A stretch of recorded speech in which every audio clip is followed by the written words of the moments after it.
New update पाने के लिए सब्सक्राइब, लाइक और शेयर कीजिए हमारे यूट्यूब चैनल को। फल कमाने से रहित कर्म भी बंधन में नहीं डालता। पूर्व जन्म में किया हुआ मानव का शुभाशुभ कर्म सुख दुख में भोगों के रूप में प्रतिदिन भोगने पर ही अक्षीण होते हैं। ये मानते हैं कर्म दंडतः भोगना ही पड़ेगा, अच्छा या बुरा। अच्छा है तो स्वर्ग आदि में या मनुष्य शरीर में।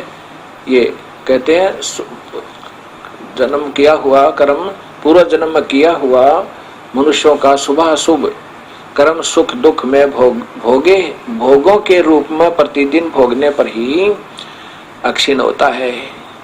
आगे लिखा, इस प्रकार विद्वान पुरुष आत्मा का प्रक्षालन करते और उसकी बंधनों से रक्षा करते। ऐसा करने पर यह अविवेक के कारण पाप रूपी कीचड़ में नहीं फंसता।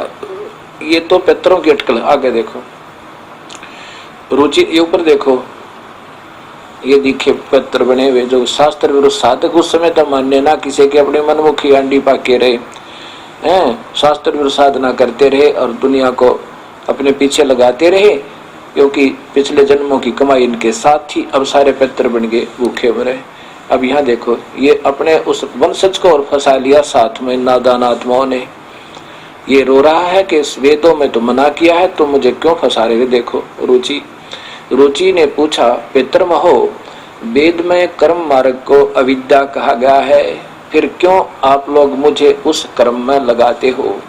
पितर बोले, यह सत्य है कि कर्म को अविद्या ही कहा गया है, पर इसमें तनिक भी मिथ्या नहीं। अपने अटकल लालू का फिर उसको फंसा लिया। तनिक के जब वेद में भगवान का आदेश है, उसमें मना है तो रिजेक्ट, मना है तो मना ही है, फिर अपनी अटकल कहाँ लगानी होगी। अब देखो भक्तात्माओं, जब हम मानव शरीर में होते हैं, मानव शरीर दो प्रकार से मिलता है। एक तो टर्न वाइज यानी कर्मशः, जैसे 84 लाख जून, एक तो कर्मशः। कर्मशः का अर्थ होता है लगातार, जैसे पिछले जन्मों में शुभ कर्म किए हुए हैं, क्योंकि हम सतयुग त्रेता द्वापर तक शास्त्र अनुकूल साधना करते हुए आ रहे हैं। और कलयुग में कबीर साहब ने बैन उठा रखा है कि कितने ही जीव सतलोक जा सकते हैं जो सत भक्ति करेंगे। ये कलयुग में काल ने चौकस होना पड़ा और सबको गलत मार्गदर्शन करवा के और सबको शास्त्र साधना करवा दी। पहले सभी वेदों को मानते थे, दूसरी बात ही नहीं थी। ये 18 पुराणों की रचना तो द्वापर के अंत में महर्षि वेद व्यास जी ने की है। उससे पहले केवल वेदों के अनुसार सभी साधना करते थे, द्वितीय मत था ही नहीं, अद्वितीय मत था। अब मतों का अंत ही नहीं। जिसने 4 बात सीख ली अपना शास्त्र गढ़ दिया, जिसने 4 बात सीख ली अपना शास्त्र गढ़ दिया। अब विचलित कर रखा हम सबको। उसमें तक कोई 2 शास्त्र नहीं थे, केवल वेदों के आधार पर सभी ठीक साधना करते थे। बचपन से गुरु बनाते थे, गुरुजन हृदय में कोट कोट कर श्रद्धा भरते थे, जैसा उनको ज्ञान था वहां तक की सत साधना करवाते थे। अब वो पुण्य आत्माएं अब कलयुग में आएगी कर्म से। अब उनमें पिछले संस्कार होते हैं, पुण्य होते हैं, उनको सुख भी होते हैं, संतान भी अच्छी होती है, ठाठ भी होते हैं और भक्ति की तरफ भी होती है। अगर अब शास्त्र अनुकूल साधना नहीं मिलेगी तो यह दुर्गति होगी, जैसे इन महापुरुषों के आपके प्रत्यक्ष प्रमाण है। उसमें भी ये महान आत्माएं अपना शास्त्र विधि को त्याग कर जल्दी अन्य साधनाओं पर लग जाती है। कोई तप करने लग जाता है, बड़ा साधक है, कोई खड़ा होकर, कोई बैठ कर, कोई कोठ कमरों में बंद होकर, कोई झोपड़ियां डाल डाल के। और सीधा बता रखा है कि ओम नाम का जाप काम करते करते करे। यजुर्वेद के 40वें अध्याय का 15वां श्लोक। अगर मेरी भक्ति करनी है, ब्रह्म कह रहा है, तो ओम नाम का जाप है। उस परमात्मा की करनी है, उस पूर्ण परमात्मा की, तो उन संतों ने ढूंढ ले तो इस मार्ग के सही जानकारों। 40वें अध्याय में यजुर्वेद के में अंतिम अध्याय है ये, इसमें ये स्पष्ट किया हुआ है। और दोनों की स्थिति बताई है अंतिम श्लोक में कि वो परमात्मा पूर्ण पुरुष तो सतलोक में रहता है। वो तो आपको कभी नहीं मिल, आप वहां जा ही नहीं सकते बगैर सत भक्ति के। सत भक्ति वाले हंस को तो वो वहां ले जाता है, और मेरी भक्ति करने वाले को मैं स्वर्ग ले जाता हूं, मैं स्वर्ग में रहता हूं। ये महास्वर्ग में काल रहता है। ये स्पष्ट किया हुआ है। तो ऐसे ये भक्ति सतर गिरता गिरता अब इतना गिर गया, कहां पहुंच गए हम। अब इसमें यह भी वर्णन आया है कि कर्म तो भोगने से ही पूरा होगा, अच्छा और बुरा, बिना भोगे समाप्त नहीं हो सकता। ये मार्कंडेय पुराण बता रही है। ऐसा ही ये हंस जी महाराज अपने पवित्र कर कमलों से लिख रहे हैं। ये हंस योग प्रकाश में के 3 प्रकार के कर्म होते हैं, संचित, प्रारब्ध और क्रियावान। ये देखिएगा प्रश्न नंबर 20 पर 90 पे, प्रश्न नंबर 90 पर देखिएगा कि कर्म 3 प्रकार के होते हैं, संचित, आगामी और प्रारब्ध। अपना किया हुआ कर्म फल को न देकर जो गुप्त रूप में ठहरा हुआ है, जो संचित है, इस शरीर से जो किया जाता है वो सो आगामी है, और इस स्थूल शरीर में जन्म स्थिति का जो हेतु है सो प्रारब्ध है। संचित व आगामी कर्मों के फल भोग करके या निष्काम करके ब्रह्म ज्ञान से नाश हो जाते, मगर प्रारब्ध कर्म तो ये जो अब हमारा शरीर में जो दुख सुख आने हैं अब वर्तमान में, ये प्रारब्ध कर्म भोगने से ही नाश होता है। बताओ, प्रारब्ध से पृथक अविद्या से जो 5 क्लेश हैं उनका ब्रह्म ज्ञान से भी नाश हो जाता है।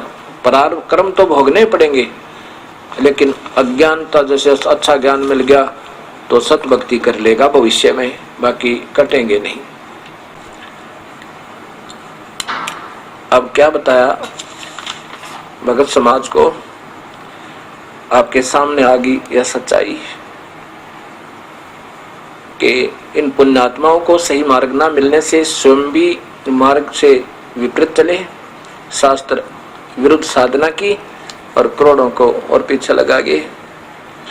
अब यदि कोई कहे इन भोली आत्माओं को तो महसूस करते हैं कि हमारे गुरुदेव की ये तो इंसल्ट करते हैं, ये दास ऐसी परमात्माओं की, ऐसी श्रेष्ठ आत्माओं की, ब्रह्म श्रेष्ठ आत्माओं की, इस पुण्यात्माओं की मैं क्या निंदा कर सकता हूँ।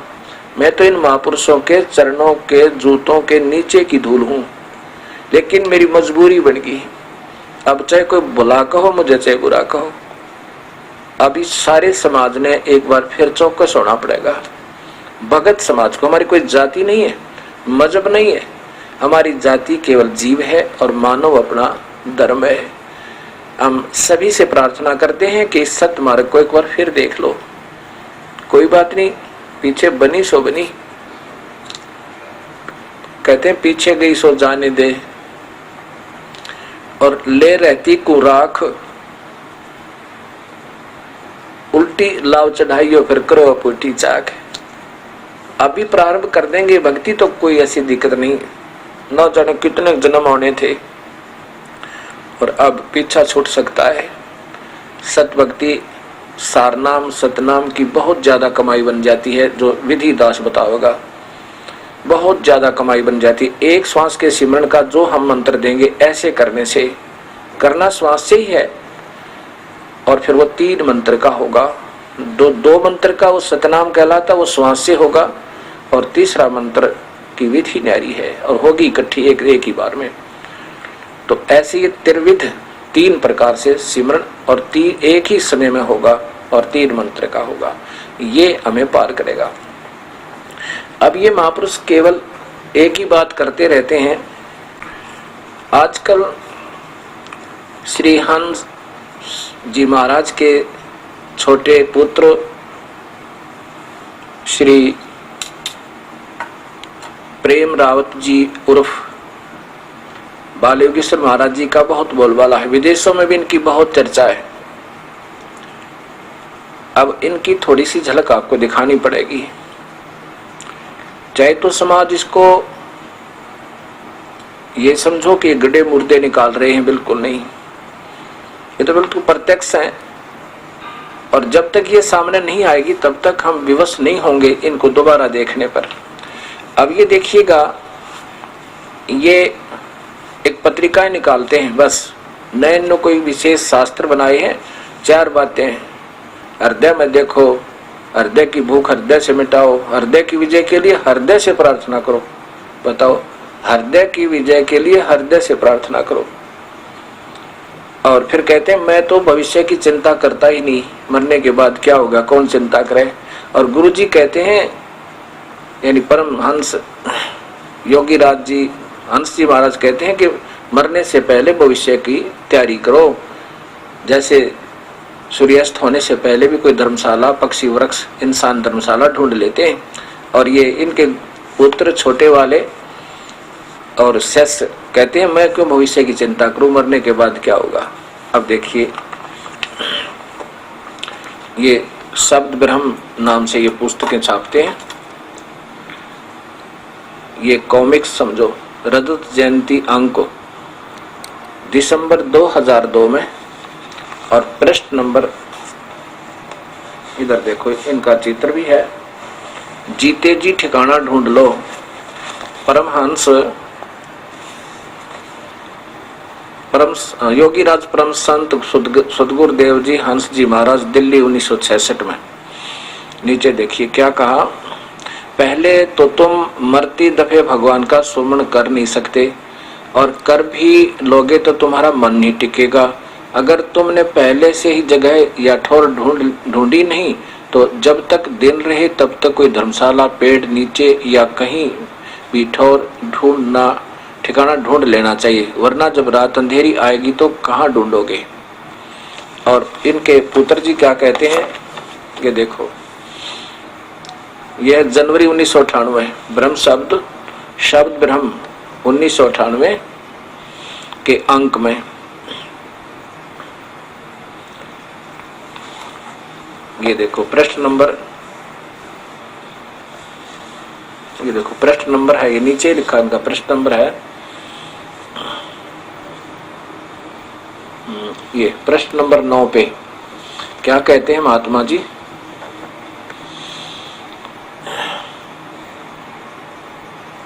जब तक मैं जीतने जा, क्योंकि मुझे एक बात मालूम है कि मेरा एक जीवन है, मुझे नहीं मालूम कि मरने के बाद क्यों होगा, न मैं जानना चाहता हूं क्यों, क्योंकि मैं जीवित हूं। और जीवित इंसान को शोभा नहीं देता है, जीवित मनुष्य को शोभा नहीं देता है कि वह मरने की बात सोचे कि आगे क्या होगा। जैसे मेरे पास भोजन है तो मैं भोजन ले रहा हूं तो क्यों सोचूं भोजन की, कोई बात तो आज शाम का नहीं है। यहाँ देखो इधर, हाँ तो देखिएगा, ये शब्द ब्रह्म हिंदी मासिक दिसंबर 2002 रजत जयंती अंक, ये बाल योगेश्वर जी महाराज के यहाँ से प्रकाशित होती है। अभी आपको दिखाया था हंस जी महाराज के वचन, जो इनके पूज्य गुरुदेव हैं। ये कहते हैं, यहाँ देखिएगा पृष्ठ नंबर, ये पृष्ठ नंबर है 20 पे। पंजाबी में कहते हैं, मन जीता जिन जग जीता। हम तुमसे पूछते हैं कि जो कुछ तुम करते हो तो तुम्हारा मन कहाँ टिकता है। भगवान कृष्ण ने तुम लोगों के लिए अपने भक्त अर्जुन को निमित्त करके गीता अध्याय 8 श्लोक नंबर 5 में समझाया है कि हे अर्जुन, अंत काल में जो मेरा सुमन करता हुआ शरीर त्यागता है वह मेरे को प्राप्त होता है। और 6वें श्लोक में यह भी समझा है कि ऐसा नहीं समझना कि मेरे भक्त की मरते वक्त भगवान का सुमन कर लेंगे और भगवान को मिल लेंगे, क्योंकि जिस चीज की सारी उम्र अभ्यास होगा वही चीज आखिरी में समय में याद आवेगी। तब 7वें श्लोक में समझाया कि हे अर्जुन, इसलिए अर्जुन तू सब काल में निरंतर मेरा ही सुमन कर और लड़ाई भी कर। निरंतर के माने होता है जिसमें कोई अंतर न पड़े। तो लड़ाई करते वक्त ये कैसा कैसे होगा? पहले तो तुम मरती दफे भगवान का सुमन नहीं कर सकते, और तुम कर भी लोगे तो तुम्हारा मन नहीं टिकेगा। ये वही बात, ठिकाना ढूंढ लो। आगे 15वां श्लोक, अध्याय 15 के श्लोक नंबर 6 में कहा है, कहते हैं भगवान, ये हंस जी महाराज बता रहे हैं, जहाँ सूरज की रोशनी नहीं, चंद्रमा की रोशनी नहीं, बिजली का या अग्नि की रोशनी नहीं, वहाँ जहाँ स्वयं प्रकाश है, जहाँ जाकर जीव फिर नहीं लौट कर आता, और मेरा धाम है। नानक साहब जी ने कहा, जोत में जोत समानी। अच्छा देखो, इनकी विचार करना। 8वें अध्याय के, जैसा कि आदरणीय श्री हंस जी महाराज, अब ये इसी पत्रिका दिसंबर 2002 के अंक प्रश्न नंबर 20 पर कह रहे हैं,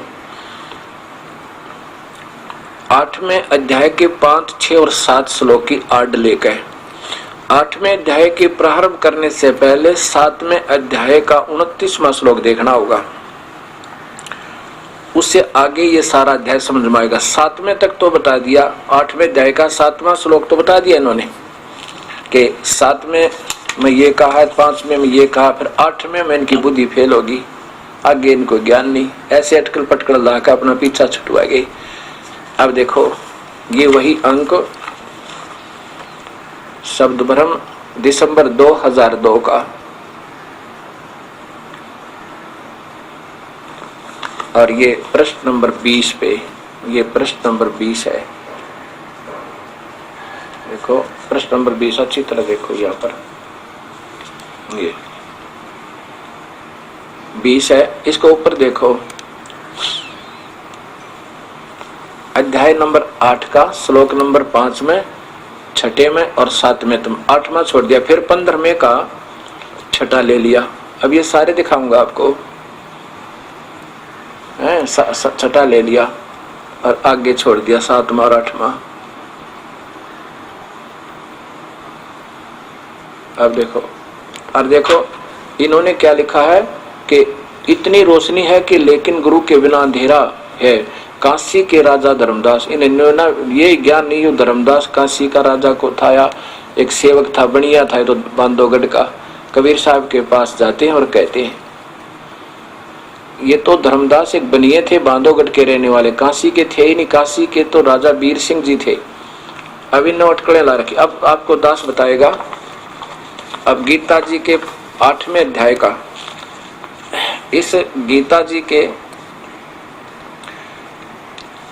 पहले आपने 8वां अध्याय का 7वें अध्याय का 29वां श्लोक देखना होगा, वहां से फिर ये आगे चलेगा सारा प्रकरण।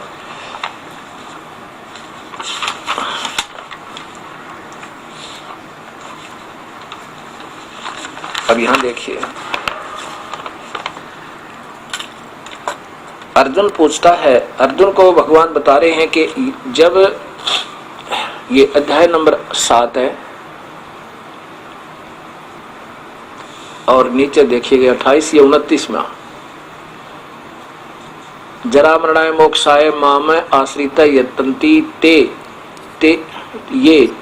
ब्रह्म तत्व विद कृष्णम अध्यात्मम कर्म च अखिलम।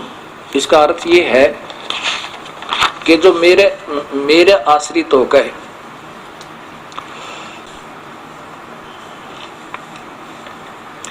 जो मेरी शरण होकर जरा और मरण से छूटने के यत्न करते हैं, वे उस, ये देखो ना, ये देखना तत्, इसको देखो, ये तत्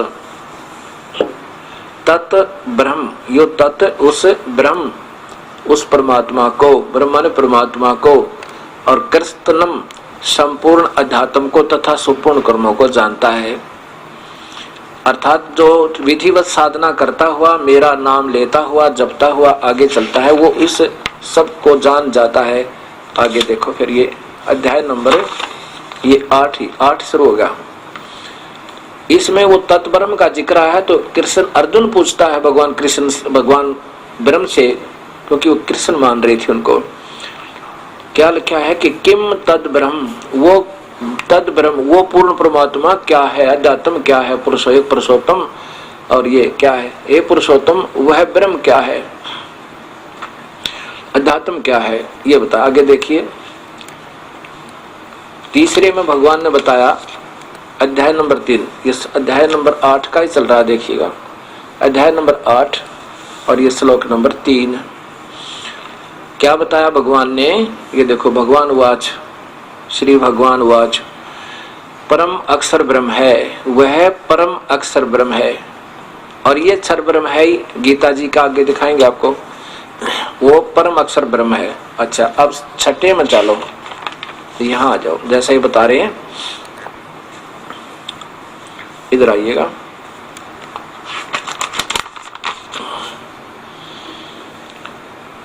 ये पांचवा देखो, जो पुरुष, पांचवें में देखो, जो पुरुष अंत काल में मुझको ही स्मरण करता हुआ शरीर को त्याग जाता है,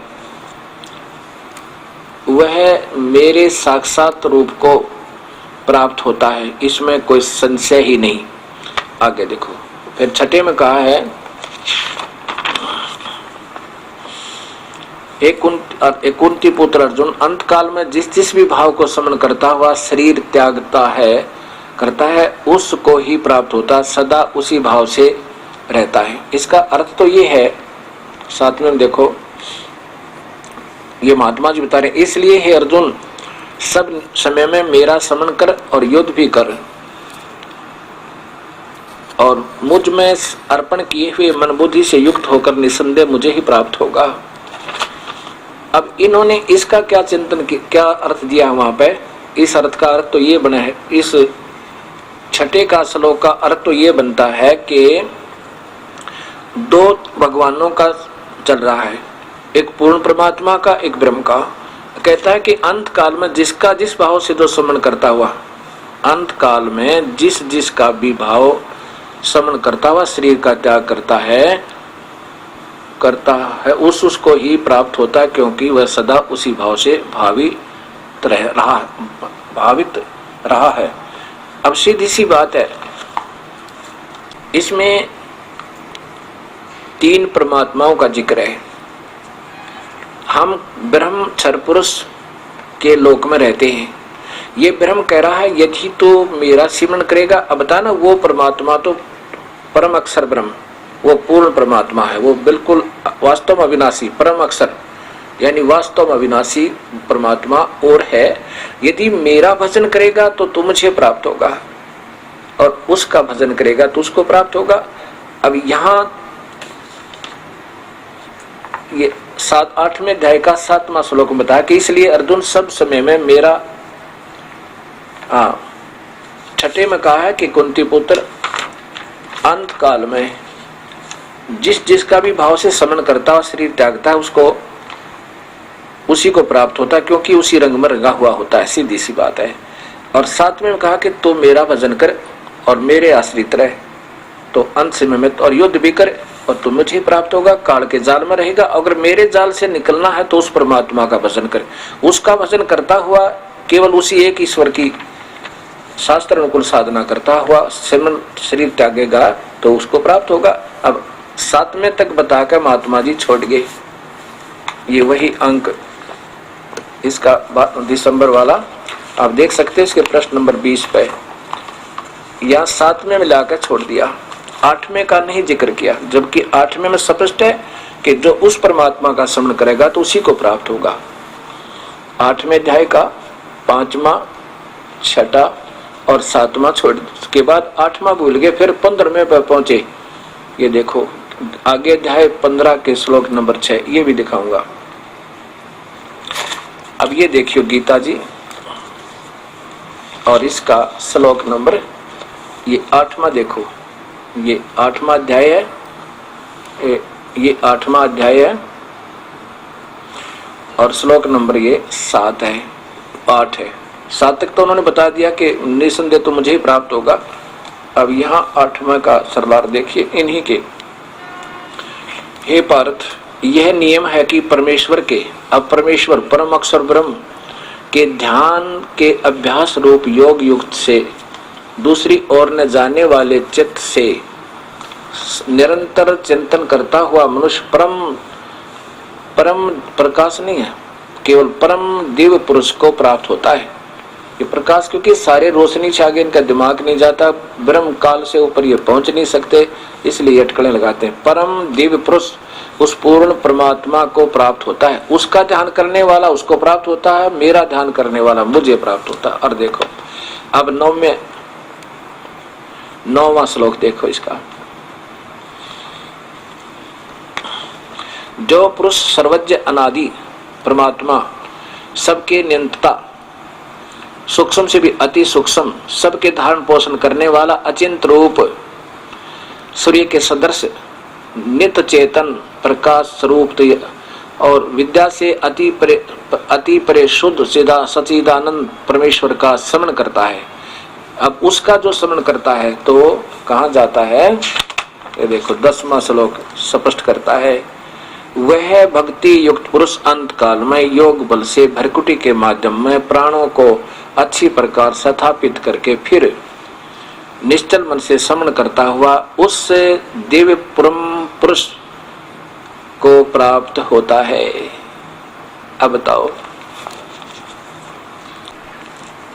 गीता जी में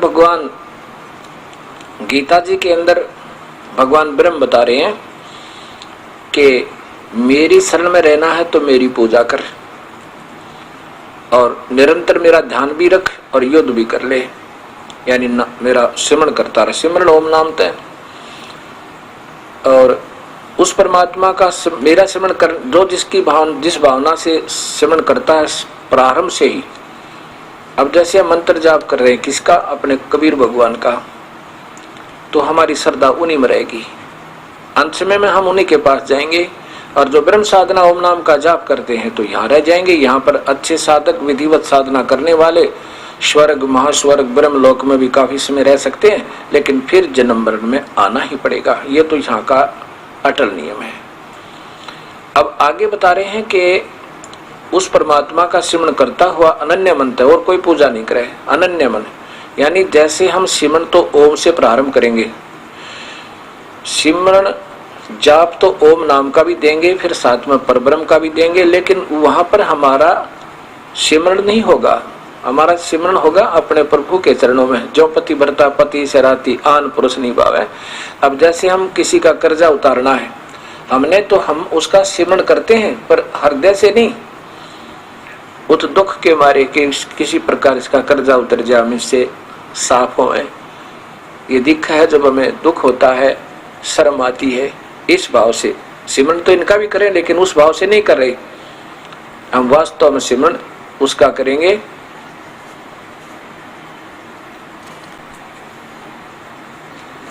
अब ब्रह्म भगवान कहता है कि यदि मेरी पूजा करता है तो कैसे करनी चाहिए वो बताता हूं।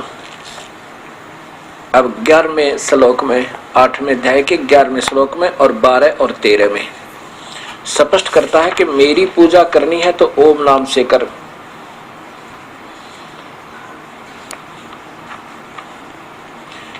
लेकिन मेरी पूजा करेगा तो मेरा पुजारी तो इस जन्म मरण के दुख में ही रहेगा। ये देखो वही गीता जी अध्याय नंबर 8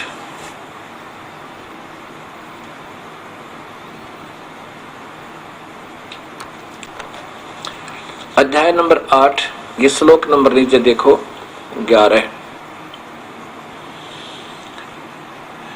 इसमें लिखा है कि वेद के जानने वाले जिस, आगे देखो, जिस अक्षरम अविनाशी कहते हैं, आसक्ति रहित यंत्रशील सन्यासी महात्मा जन जिसमें प्रवेश करते हैं, जिस परम पद को चाहने वाले लोग ब्रह्मचर्य का आचरण करते हैं, उस परम पद को मैं तेरे लिए संक्षेप में कहूंगा। 8वें अध्याय के 11वें श्लोक में, 8वें अध्याय के 11वें श्लोक में बताया है कि जिसको वेद के जानने वाले अविनाशी कहते हैं और वो आसक्त रहित महात्मा जन उसमें प्रवेश करते हैं, जिस परम पद को मैं तुझे बताऊंगा। वेद के जानने वाले ब्रह्म को अविनाशी कहते हैं। ब्रह्म अविनाशी नहीं है, क्योंकि इनको ब्रह्म वालों को इतना ही ज्ञान है और इस ब्रह्म को अविनाशी परमात्मा परमेश्वर ना जाने के नाम दिए, और यही कमजोरियां हमें दुखी करती रहती हैं। इसलिए कहता है कि जो वेद के जानने वाले और जिसको अविनाशी कहते हैं उसके मैं प्रवेश करने की तरीका बताता हूं कैसे। वो ओम नाम से होगा, यानी ब्रह्म की साधना करने वालों को ओम साधना करनी होगी। जो वेद के जानने वाले केवल, क्योंकि ये ब्रह्म को ही घुमा फिरा कर अविनाशी मान रहे हैं। इसमें कहा है गीता अध्याय 8 के 11 में कि वेद के जानने वाले जिसको अविनाशी कहते हैं, आसक्ति रहित यतनशील प्राणी महात्मा जन जिसमें प्रवेश करते हैं, जिस को चाहने वाले ब्रह्मचर्य का आचरण करते हैं, उस परम पद को मैं तेरे लिए संक्षिप्त में कहूंगा। क्या कहा फिर आगे? आगे कहा है कि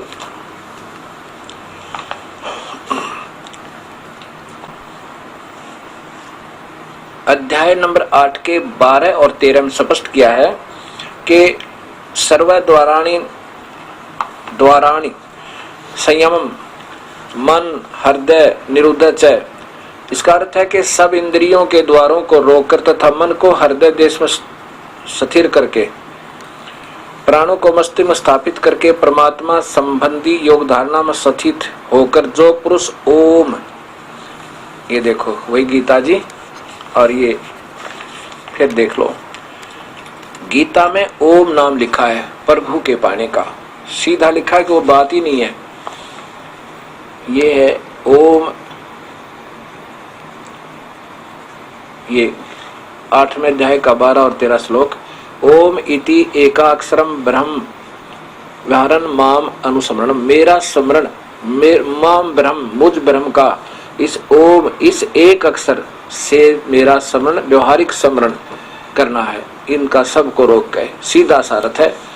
क्योंकि वेद के जानने वाले जिसे अविनाशी कहते हैं उसको, उस योग को तुझे कहता हूं कि वो सब द्वारों को रोक के और आत्म स्मरण करता हुआ योग धारणा में स्थित होकर मेरे एक मुझ ब्रह्म का ओम नाम से जाप कर। ऐसे ये स्पष्ट करते हैं, ओम नाम से जाप कर, और दूसरी बात ही नहीं है। और आप देख सकते हैं इसको उठा करके, समय के अभाव से मैं थोड़ा शीघ्र कर रहा हूं। इस एक अक्षर ब्रह्म को ये एक अक्षर ब्रह्म कह रहे हैं, नहीं माम ब्रह्म मुझ ब्रह्म, ये माम यहां लगाना था इस ब्रह्म के साथ। माम ब्रह्म मुझ ब्रह्म का एक ओम नाम से जाप करते हैं, अनुसमन मन से चिंतन करता, शरीर त्याग कर जाता है, वह पुरुष परम गति को प्राप्त होता है। यानी मेरी परम गति तो वो है जो ओम नाम का जाप करते हैं, अन्य नहीं। वेद के जानने वाले जिसको सत ज्ञान कहते हैं। वेद के जानने वालों में अब कलयुग के अंदर ऋषियों में महर्षि दानंद जी का एक बहुत उच्च श्रेणी में नाम आता है कि वेद के जानने वाले अगर हुए हैं तो यही है, ऐसा कुछ महापुरुषों का मानना है।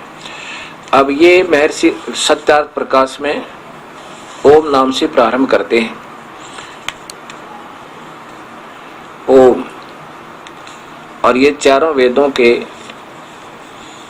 को सामने रखे महापुरुष जी सत्यार्थ प्रकाश, नीचे देखिएगा सत्यार्थ प्रकाश महर्षि दानंद सरस्वती। और ये कहां से छपा है?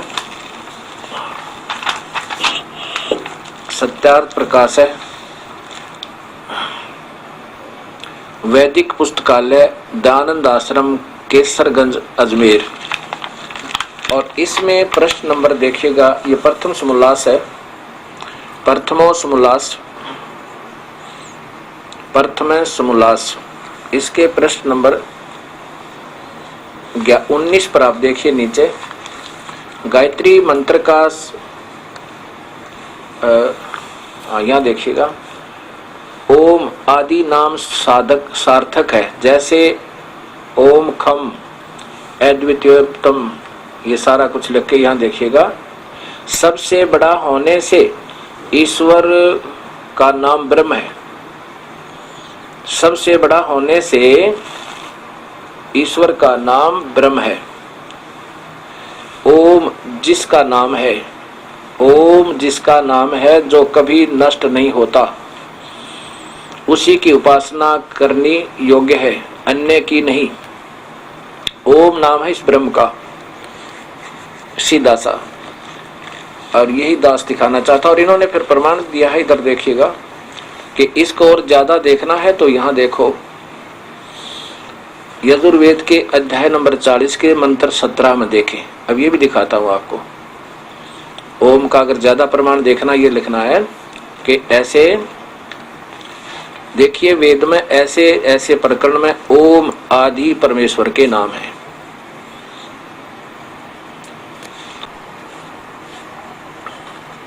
यजुर्वेद महर्षि दयानंद सरस्वती द्वारा भाषा भाषे, संस्कृत से हिंदी अनुवाद इन्हीं महापुरुष का स्वयं किया हुआ है। और ये कहाँ से छपा है?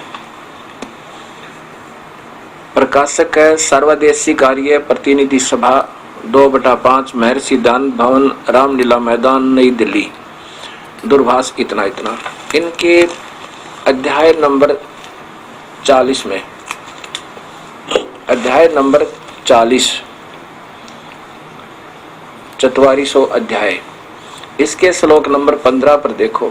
ये 15 में ओम शब्द लिखा है। ओम नाम, ओम का नाम करतो समर, कलबे समर और करता समर। इस ओम नाम के जाप को करतो काम करते करते, और कलबे माने कसक के साथ, और करता माने अपना वास्तविक कर्म समझ के ओम नाम का जाप करो।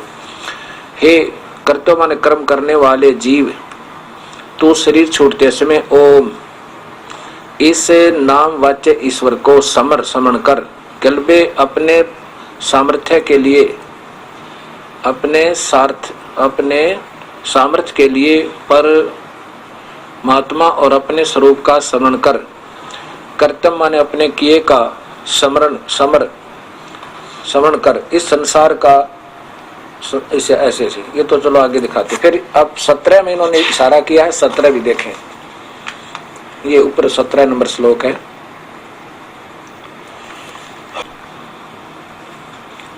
अब जैसा कि महर्षि जी ने इशारा किया था सत्यार्थ प्रकाश में कि अध्याय नंबर 40 का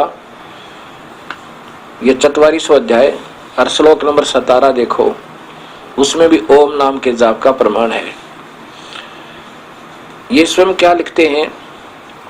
हे मनुष्यो, जिस हिरमेन ज्योत स्वरूप पात्रेण रक्षक मुद से सतस्य अविनाशी यथार्थ कारण के अभितम आच्छादित मुख के तुल उत्तम अंग का प्रकाश किया जाता है। यह जो असौ माने वह, असौ आदित्य प्राण व सूर्य मंडल में पुरुष है माने पूर्ण परमात्मा है। स माने वह, असौ माने प्रोक्ष रूप है, वो तो गुप्त है, कोई और परमात्मा पूर्ण परमात्मा। जब पूर्ण है तो कोई अपूर्ण भी होगा। दो भगवान तो स्वयं मान रही हैं। आगे देखो, वो तो गुप्त है, प्रोक्ष है, वो तो बहुत दूर है। और अहम मैं, अहम ब्रह्म लिखना था, मैं ब्रह्म आकाश के तुल व्यापक। आगे देखो, वसीन का सुनाता हूं, मैं आकाश के तुल व्यापक ओ ब्रह्म सब गुण कर्म और स्वरूप करके अधिक हूं। ओम सबका रक्षक मैं, उसका ओम ऐसा नाम जानो, उस परमात्मा का ओम नाम जानो। अब जब तक सत्ज्ञान, जब तक कबीर परमेश्वर की कृपा से ये सत्ज्ञान जीव को नहीं होगा, तब तक ये सभी ऐसे ही उलझम पुलझम रहते हैं। महर्षि दयानंद जी कहते हैं कि ईश्वर का नाम ब्रह्म है बस, और परमात्मा एक है, दूसरा है नहीं। और यजुर्वेद के अध्याय नंबर 40 के श्लोक नंबर 17 का सरलार्थ करते हुए कहते हैं वो पूर्ण परमात्मा, एक तो परमात्मा हुआ, एक पूर्ण हुआ, एक अपूर्ण हुआ, एक पूर्ण हुआ, दो तो स्वयं स्वीकार करें। और वो तो गुप्त है, वो ऊपर आदित्य मंडल में रहता, ऊपर सूर्य लोक में रहता, यानी वो तेजो में श्लोक में रहता है, सतलोक में रहता है, सीधा सा अर्थ है। और अहम खम ब्रह्म, अहम ब्रह्म खम, मैं ब्रह्म स्वर्ग में रहता हूँ, खम माने स्वर्ग, असौ माने विद्यमान हूँ, मैं वहां रहता हूँ। और वो सतलोक में रहता है, उस ऊपर के लोकों में, वो सबकी पहुंच से बाहर है, ऐसा इसमें स्पष्ट किया। उसका ओम, मेरा तो ओम नाम है। उसके अब दो भगवानों की बिल्कुल जो की त्यों, जैसे गीता में है ऐसा ही वेद में है। 15वें अध्याय में कहा है कि मेरा सिमरण कर, 40वें अध्याय के 15वें श्लोक में कहा है कि मेरा सिमरण करना है तो ओम नाम तक कर, और चलते फिरते कर, विशेष कसक के साथ करे, हृदय से कर, और काम करते करते कर, मनुष्य जन्म का परम करते और समझ कर।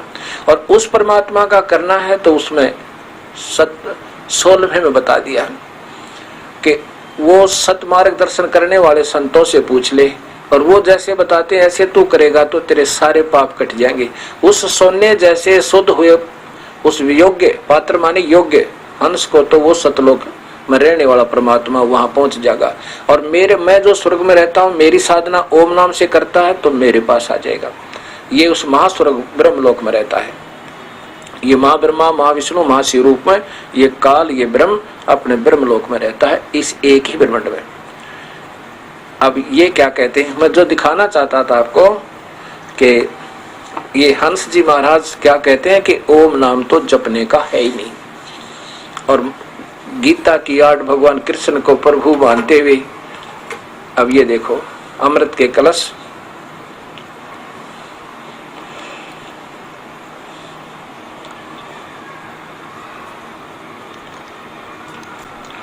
पृष्ठ नंबर 291 पे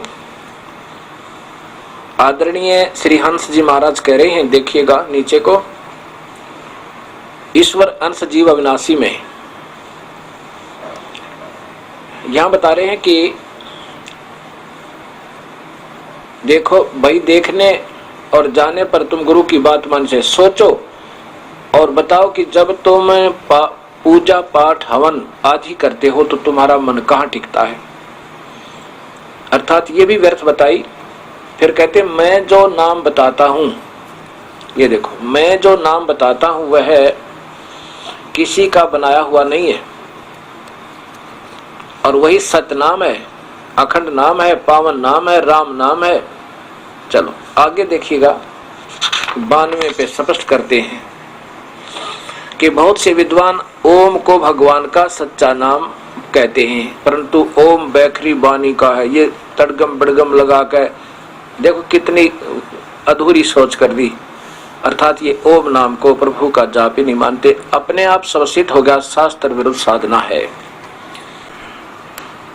गीता जी के अध्याय नंबर 8 के श्लोक नंबर 12-13 आपने सुन लिए कि जो ओम नाम, इससे मेरा मुझ ब्रह्म का जो श्रवण करता है और वो शरीर त्याग कर जब जाता है, वह सीधा सा जब अपना श्रवण करते रहो, जब शरीर छूटेगा वहां पहुंच जाएंगे जहां जिसने कमाई कर रखी है।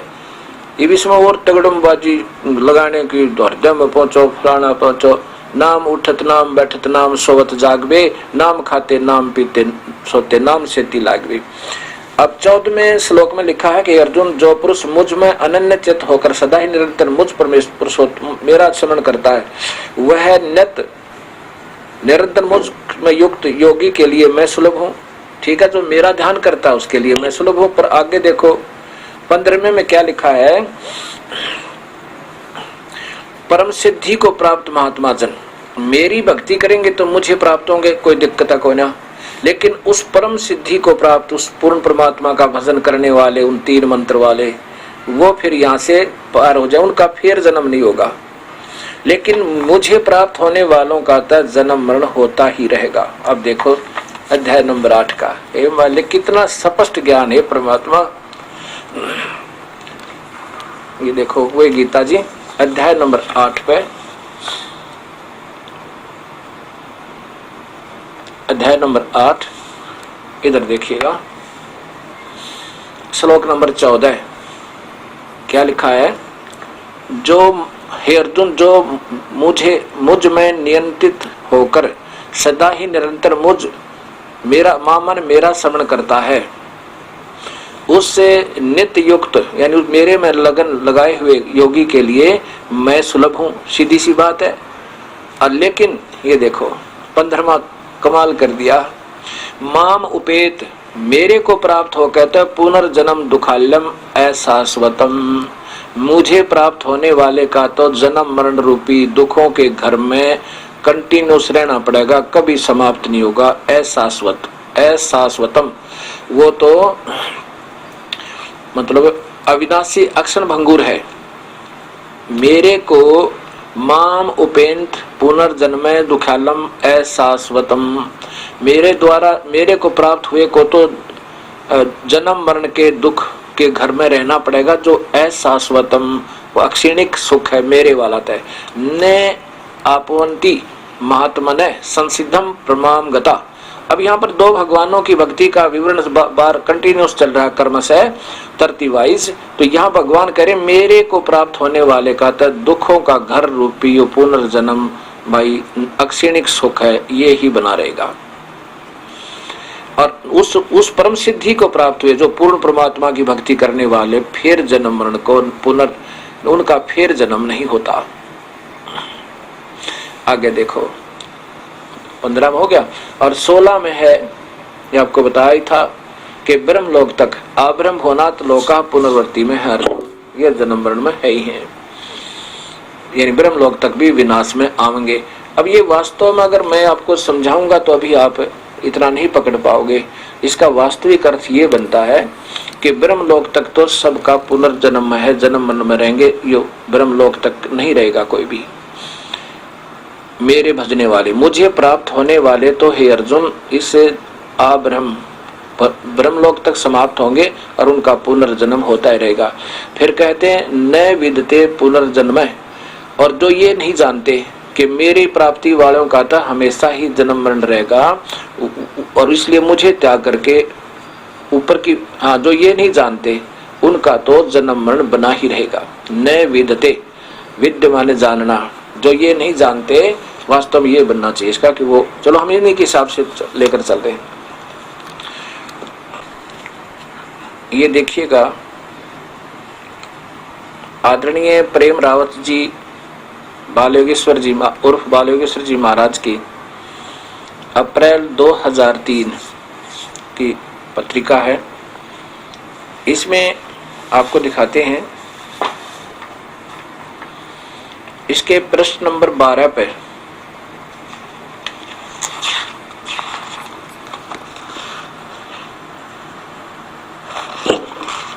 ये प्रश्न नंबर 12 पे यहाँ देखिएगा, ये प्रश्न नंबर 12 पे है। क्या लिखते हैं? उस आनंद रूपी भोजन को प्राप्त करके अपने हृदय की भूख मिटाओ। हृदय क्या है ये इसमें देखिएगा क्या बताया इन्होंने। ये है दूसरी फरवरी 2003 की, वो अप्रैल 2003 की थी, ये फरवरी में। इसके 32 पृष्ठ पे लास्ट में लिखा है, इधर देखिएगा।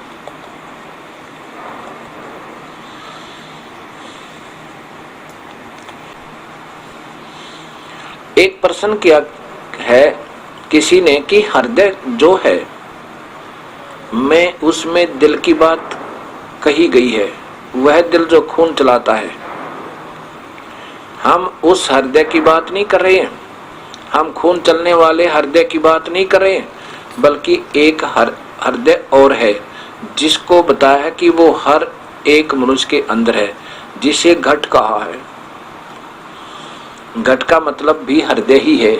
बताओ, समझे ना? जिसके लिए कहा है कि ऐसे घट घट ब्रह्म है जो दुनिया जानत नहीं, घट घट की बात, उस हृदय की बात। अच्छा, क्या कहें? मेरे ख्याल में जो कुछ मैंने कहा इसमें सारे प्रश्न कवर हो गए। कहा क्या यह समझ में ना इन्होंने। अब फिर देखो यही पत्रिका शब्द ब्रह्म अप्रैल 2003, इसके प्रश्न नंबर यहां देखिएगा, ये प्रश्न नंबर है 30 पे। ये क्या कह रहे हैं महाराज जी, ये देखो,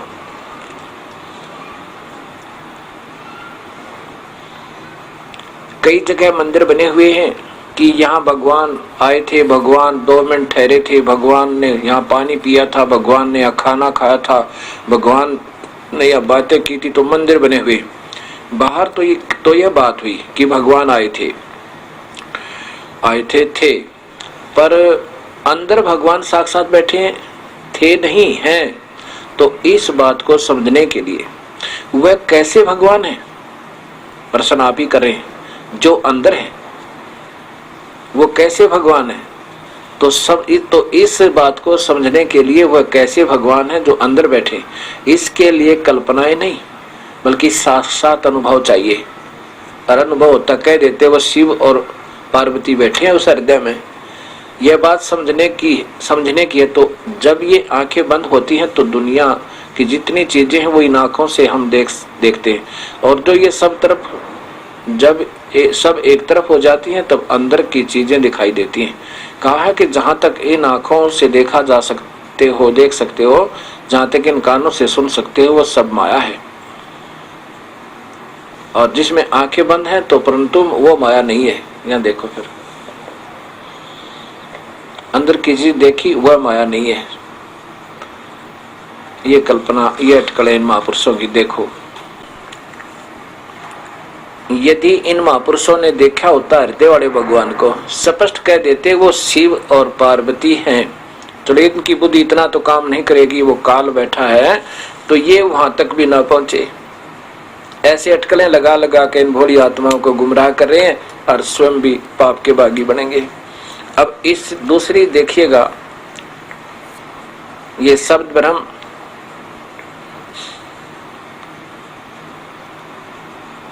अप्रैल 2003 में। अब 12 पर तो इसमें लिखा है कि हृदय की भूख मिटाओ उस आनंद रूपी भोजन है। और प्रश्न नंबर 26 पर देखिएगा, ये प्रश्न नंबर 26 पे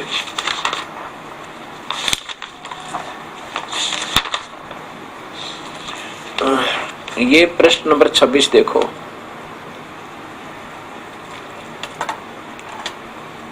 मेरी समझ में अगर बच्चे भी लिखें तो भी अच्छा लिख दें इनसे। अब देखिएगा यहाँ पर, अगर तुमको सचमुच ज्ञान चाहिए तो अपनी शंकाओं को हटाओ। शंका तो संत से हटेंगी, और अन्य चीजों को दूर करो। अपने हृदय की जीत के लिए प्रार्थना करो। सचमुच अपने हृदय की जीत के लिए हृदय से प्रार्थना करो। कमाल की बात है, हृदय की जीत के लिए प्रार्थना करो। सचमुच हृदय की जीत के, अपने हृदय की जीत के लिए हृदय से प्रार्थना करो। बताओ, ये समझ में नहीं आई, ये कहना कि हृदय की जीत रो, हृदय से प्रार्थना करो। अब इसी के प्रश्न नंबर 28 पर देखो महात्मा जी के विचार। तब तक तुमको ज्ञान क्या है यह समझ में नहीं आएगा, हृदय क्या है यह समझ में नहीं आएगा, भक्ति क्या है, भाव क्या है यह समझ में नहीं आएगा। अब आगे देखो, तुम्हारी जिंदगी के अंदर वह समय कब आएगा जब तुम अपने हृदय का प्याला पूरे तरीके से भर सकोगे। कब आएगा ऐसा समय, कब तुम अपने हृदय में यह बात ठानोगे कि इस जिंदगी में माया की जीत नहीं होनी चाहिए। आगे देखो नीचे, अब देखो, जो यह कोई भगवान के बारे में कह रहे हैं कि ब्रह्मानंद जी ने कहा है कि जो यह तैने पुतला बनाया, बिना रंगों के रंगीन पुतला बनाया, और इस पुतले में तैने अपना मंदिर बनाया। देखो, हृदय को बना दिया और इस मंदिर में तू वास करता है। हृदय एक मंदिर हुआ, ये एक शरीर हुआ, शरीर के अंदर एक हृदय हुआ, हृदय एक स्थान हुआ। अब क्या लिखा है, वह तो कमाल हो गया। कहते हैं कभी अपने हृदय मंदिर के भगवान के पास जाकर उस भगवान की भी आरती की है। उस आरती के लिए दिया नहीं चाहिए, यानी जोत जात की जरूरत नहीं, ज्योति नहीं लगानी, हवन नहीं करना। उसके लिए तो सिर्फ ध्यान लगाने की जरूरत है और ख्यालों से परे, कल्पना से परे अंदर की तरफ जाने की जरूरत है। जब अंदर की तरफ जाओगे तो तुम्हारा अपना मंदिर भी दिखाई देगा, इन आंखों से नहीं। अब देखो, इन आंखों से नहीं दिखाई देगा, तुमको हृदय की आंखों से देख, आंखें चाहिए। बताओ, हृदय को देखा, हृदय की आंखें चाहिए। कमाल की बात हो रही है, समझ में नहीं आ रही है कहना क्या चाह रहे। जिसको तुम कहते हो देखना, वह देखना नहीं है, हृदय रूपी आंखों से देखना है, वह बिल्कुल दूसरी ओर देखना है। अब ये नहीं समझ में आया अभी तक मेरे ये बताना क्या चाहते हैं महात्मा जी।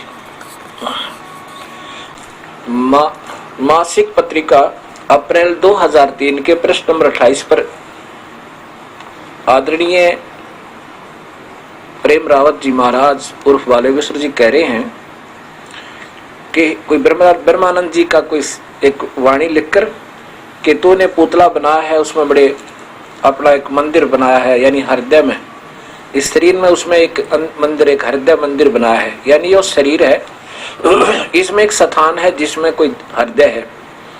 इस दिल को नहीं, वो हृदय कमल को सुनी सुनाई बातों पर कह रहे हृदय कमल में, और हृदय ठीक है।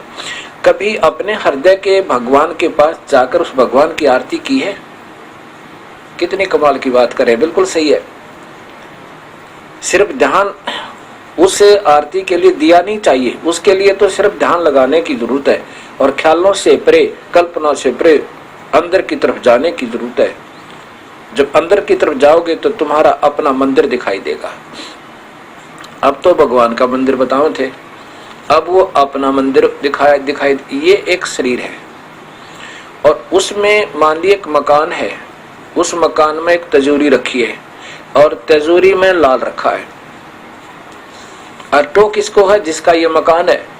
इसमें एक जीव आत्मा है, उस जीव आत्मा को और हृदय में मान लीजिए भगवान बैठे हैं, सावित्री और पार्वती और शिव रूप में, शिव और पार्वती रूप में उस हृदय में बैठे हैं।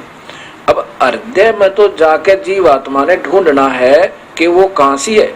ये कहते हैं हृदय की भूख हृदय से मिटाओ, हृदय की आंखों से हृदय से देखो। कमाल की बात है। आत्मा की अंतःकरण, जो आत्मा की आंखों से, आत्मा ने जाके ढूंढना है उसको, कहां सी है वो भगवान। अब ये कहते हैं हृदय की को तुमने हृदय की आंखें चाहिए, इन आंखों से नहीं, हृदय की आंखें चाहिए। कमाल, दिव्य दृष्टि होती है, वो आत्मा को प्राप्त होगी, वो फिर अंदर जाएगी और कमल खिल गया होगा तो उसमें शिव और पार्वती आपको नजर आएंगे। पर ये भी देखने से कोई लाभ नहीं होगा। ये तो पहले पता नहीं कहां से क्या बताते हैं और फिर बड़े प्रसन्न मुद्रा में है कि मैंने रिकॉर्ड तोड़ दिया, क्या कमाल का ज्ञान दे दिया। क्योंकि कबीर साहब कहते हैं अंधे की बाह पकड़ी अंधे ने मार्ग कौन बतासी। अब देखो, देखिएगा, ये श्री प्रेम रावत जी महाराज शब्द ब्रह्म मार्च 1998, अच्छी तरह देखिएगा।